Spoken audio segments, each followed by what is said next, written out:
지금 시장부터 많이 급매가 나올 거예요. 무주택자들은 이런 식으로 5월 9일 전에 눈여겨보고 있는 단지를 계속 방문하면서 다주택자 물건이 나와 있는 거를 좀 매수하는 걸 추천드리고, 또 한 사람들은 선생님 안녕하십니까? 네, 안녕하십니까.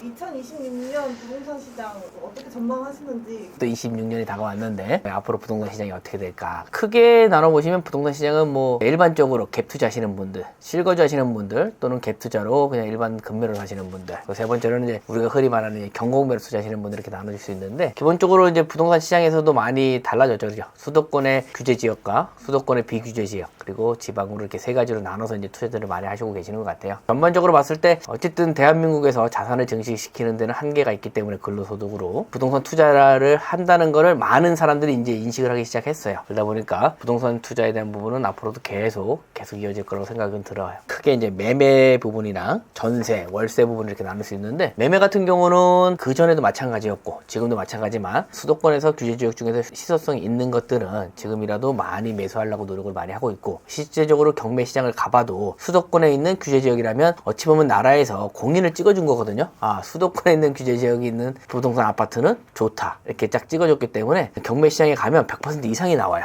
저도 깜짝 놀라는 게, 제가 한 일주일에 한 두세 번은 꼭 항상 법원에 가는데 할 때마다 놀래요. 아, 우리나라 대한민국 사람들 10억 이상 있는 사람들이 많구나. 110%, 120% 규제 지역을 피하기 위해서, 토지거래 허가 구역을 피하기 위해서 경매로 많이 몰려있는 상황이라고 보시면 될 것 같아요. 앞으로도 수도권에 희소성이 있는 부분에 대해서는 자산에 대한 상승 가치는 2026년에도 서울이라든지 수도권 규제 지역 쪽으로는 상승 지수가 올라갈 것 같다고 생각하고 있습니다. 반대로 뭐 전월세 시장 같은 경우도 결론적으로 얘기를 해버리면 전세나 특히 월세 시장이 급격하게 변화해서 월세가 많은 상승폭이 있지 않을까 생각해요. 실제로 예를 들면 제 조카가 이제 최근에 학교 때문에 전셋집이랑 월세집을 알아보러 다녔는데, 재작년까지 전세 1억 5천짜리 했던 게 올해 딱 1년 만에 지나가니까 2억 3천으로 8천만 원 이상이 뛰어버렸어요. 2주 전에 이제 엄마랑 같이 전세를 좀 먹고 싶어서 등교를 하고 싶어서 알아봤는데 1년 전보다 7천에서 8천만 원 이상 뜬 거 보고 깜짝 놀랐습니다. 4세대 빌라인데, 그리고 방도 뭐 한 전용 5, 6평밖에 안 되고 원룸인데도 불구하고 1년 전보다 한 20%에서 30%는 벌써 전세까지 뛰어갔다. 그래서 그걸 못 찾아가니까 어쩔 수 없이 반전세로 많이 바뀌고 있는 추세예요. 일단은 뭐 전체적으로 공급이 부족하잖아요. 그죠? 정부 정책이나 여러 가지 대출 문제 때문에 P2P 대출이라든지 이런 게 안 나오기 때문에 PF 대출이라든지, 그 건설하시는 분들이, 시공하시는 분들이 PF 대출을 받아서 건물을 지었는데 그게 대출 금리도 높고 자금 조달이 안 되다 보니까 공급이 없어요. 그래서 다세대도 많이 못 짓다 보니까 전세 매물이 많이 부족한 상태입니다. 보통 전세 매물이라 하면 새로 공급하는 부분도 있지만 다주택자들이 많이 갖고 있는 것 중에서 그 중에 이제 전세 매물로 내놓는 것도 부족한 거를 좀 잡아주는 역할을 하고 있었는데, 이분들이 이제 정부 정책에서 여러 가지 제안을 하다 보니까 이분들이 이제 전세 매물로도 상당히 많이 내놓지도 못하고 이제 월세 매물로 많이 바꾸는 추세예요. 내년부터 월세 부분은 상당히 상승폭이 좀 높게 되지 않을까 생각합니다. 매매, 전세, 월세 세 부분 전부 다 내년에는 상승폭이 있지 않을까 생각합니다. 내 집 마련을 하고 싶으신 분들이 26년에 어떻게 준비를 또 해야 될지. 지금 뭐 두 가지 방법인 것 같아요. 경공매로 진입하시는 분들이 있고 그냥 일반 급매로 진입하시는 분이 있는데, 어차피 2026년에는 무주택자분들이 주택을 사기 위해서는 두 가지 방법 다 유용하다고 생각을 합니다. 첫 번째로는 일반 급매로 사는 것들. 그거는 이제 왜 유용하냐면 2026년 5월 9일까지 전 정권에서 한시적으로 다주택자들에서 양도세 중과 배제를 지금 하고 있는 상태예요. 그러다 보니까 이분들이 지금 2026년 5월 9일날 이게 연장이 안 되다 버리면 다주택자들은 양도세들이 중과세를 받아야 되거든요. 그러니까 2주택자는 20% 플러스 알파, 3주택자는 30% 플러스 알파 되기 때문에 많은 양도세를 많이 지불해야 되기 때문에 아마 5월 9일 전에, 지금 시장부터 많이 급매가 나올 거예요. 무주택자들은 이런 식으로 5월 9일 전에 눈여겨보고 있는 단지를 계속 방문하면서 다주택자 물건이 나와 있는 거를 좀 매수하는 걸 추천드리고, 또 한 사람들은 이제 경매 부분, 지금 경매 시장이 서울이랑 수도권 12개 지역에 규제 지역을 묶어놓으면서 실거주자가 아니면 대출도 안 나오잖아요. 이렇게 하다 보니까 좀 입찰 가율이 좀 떨어지는, 생애 최초라든지, 생애 최초 같은 경우는 대출이 이제 규제 지역은 사실은 이제 40%지만 생애 최초 같은 경우 70% 나오기 때문에 생애 최초 대출 받아가지고 경매를 적극적으로 입찰하는 걸 저는 추천드리고 있습니다. 부동산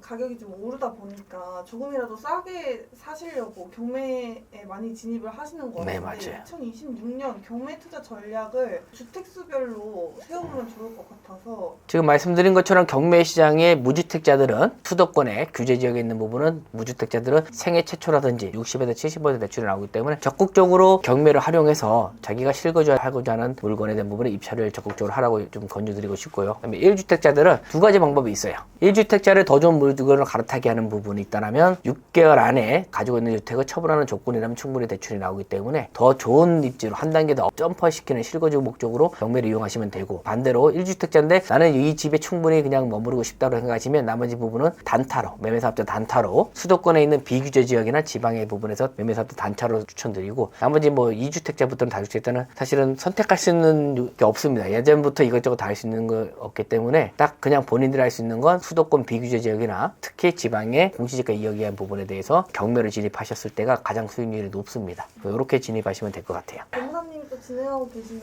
올인원 낙찰 보장반 어떻게 수익 내셨는지 한번 볼게요.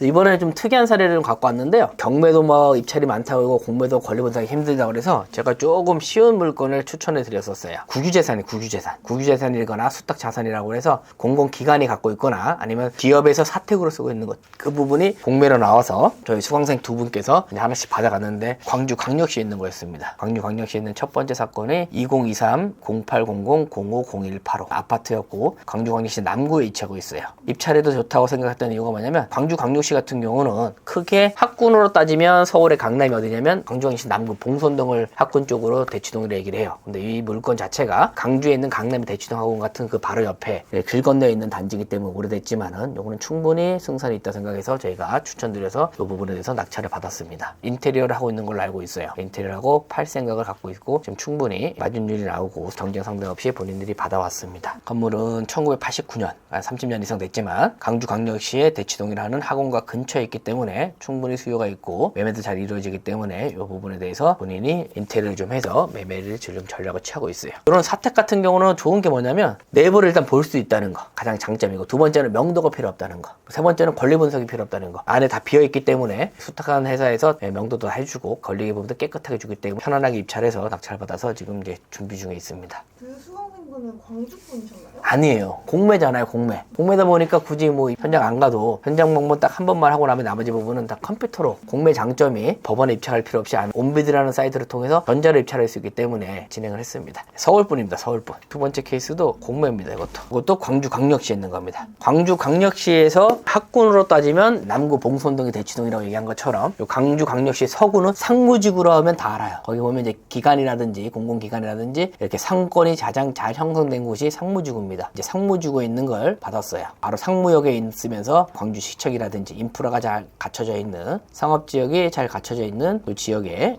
6억 3,500 정도 되는 것 같아요. 근데 한 5억 3천에 받아갖고 한 1억 정도의 수익을 보신 것 같아요. 이것도 국유재산이 물건이라서 내부를 보시면 되고, 충분히 내부를 보시고, 또 이분 같은 경우는 부모님이 인테리어를 좀 하고 계셔가지고 제가 이쪽으로 좀 추천해 드렸어요. 어머니께서 인테리어 좀 하고 있다라면 그러면 본인이 이런 거를 내용을 보고 인테리어 변적을 내서 충분히 본인의 장점을 살릴 수 있으니까, 어쨌든 시세는 한 6억 3,500 정도 나오고 자기네 특징을 살려갖고 국유재산으로 그렇게 해서 낙찰받은 사례예요. 시세로 따진다면 한 1억 정도 시세를 볼 수 있는 건데, 인테리어 하시고 계시니까 뿌리 견적만 잘 뽑아서 낸다라면 충분히 수익을 낼 수 있는 물건이다. 올인원 낙찰 수익 보장반 같은 경우에는 경매랑 공매 그리고 지분까지 이렇게 다 배워가지고 수익을 내주기 위해서 진행하는 반이다 보니까 네네. 다양하게 사례가 나오고 있는 것 같습니다. 입찰 경렬이 낮을 때는 상관없었는데 수도권 부분에 정부에서 규제를 하다 보니까 지방으로 막 물려가고 있잖아요. 그러다 보니까 이제 경매하다가 안 되면 공매도 좀 돌아와야 되고 어쨌든 수익을 내야 되기 때문에 이렇게 궁리하면서 새로운 물건들을 하나씩 투자하고 있는 중입니다. 올인원 낙찰 보장반 한번 커리큘럼하고 혜택 좀 정리해 주시면. 제가 이제 이번에 4번째로 진행하는 것 같은데, 낙찰 수익 보장반은 뭐냐면 단발로 입찰 보고 낙찰 보고 한 번에 끝나는 게 아니라 부동산 투자를 평생 같이 할 수 있게끔 자본주의에서 자산을 증식하는 방법부터 부동산의 본질, 아파트의 본질이라든지 다세대의 본질이라든지 오피스텔 본질 같은 거를 기본적인 부동산 본질, 투자 본질에 대해서 설명을 드리고, 그거를 이해를 해서 그 이해를 토대로 경매로 갈 건지 공매로 갈 건지 특수물건을 갈 건지 다양하게 설명을 드리면서 밀착해서 케어해주고 있는 반이라고 생각하시면 됩니다. 수업 시간에서 끝나는 게 아니라 수업 시간이 끝나고 나서도 한 달에 한 번 정도 정규적으로 계속 오프라인을 만들어서 계속 피드백 해주면서 같이 궁리하고, 지금 시장에서 경매가 좀 낙찰이 잘 안 되면 어떻게 하면 될 건지 같이 궁리하면서 이렇게 밀착 케어하면서 같이 갈 수 있는 반이라고 생각하면 될 것 같습니다. 워낙 소수적인 반이다 네네. 보니까 1대1로 과외? 어떻게 진행되는지 한번 설명해 주시죠. 일단 우리는 바는 커리큘럼 6주로 되어 있고요. 아까 말한 대로 1주 같은 경우는 자본주의에 대한 부분부터 부동산 본질, 또 인구수가 가지는 의미가 중요하기 때문에 그걸 가지고 케어를 하고, 그 다음에 경매에 대한 부분, 공매에 대한 부분, 그리고 그 다음에 저는 경매, 공매, 부동산 종류별로 다 이런 얘기하고, 6주 차이는 특수물건, 지분물건 경매를 하지만 모든 사람이 제가 하는 말을 다 알아들을 수가 없어요. 똑같하게. 그렇기 때문에 제가 플러스 1으로 해서 1대1로 저랑 하루 종일 만나서 그분의 위치에 맞게끔 물건 검색하는 것부터 어떤 물건에 투자해야 되는지 물건 추천까지 해서 1대1 시간을 하루 종일. 그분은 법무사님과 단 둘이서. 네, 맞아요. 과일 10시부터 보통은 4시까지. 어쨌든 하루는 그분을 위해서 다 비워놔서 그분이 지금까지 갖고 있는 문제점도 해결하고 초밀착으로 해준다고 생각하시면 돼요. 다음 기수 수강생분들의 사례도 기대가 되는 네. 것 같습니다. 열심히 하겠습니다. 고생하셨습니다.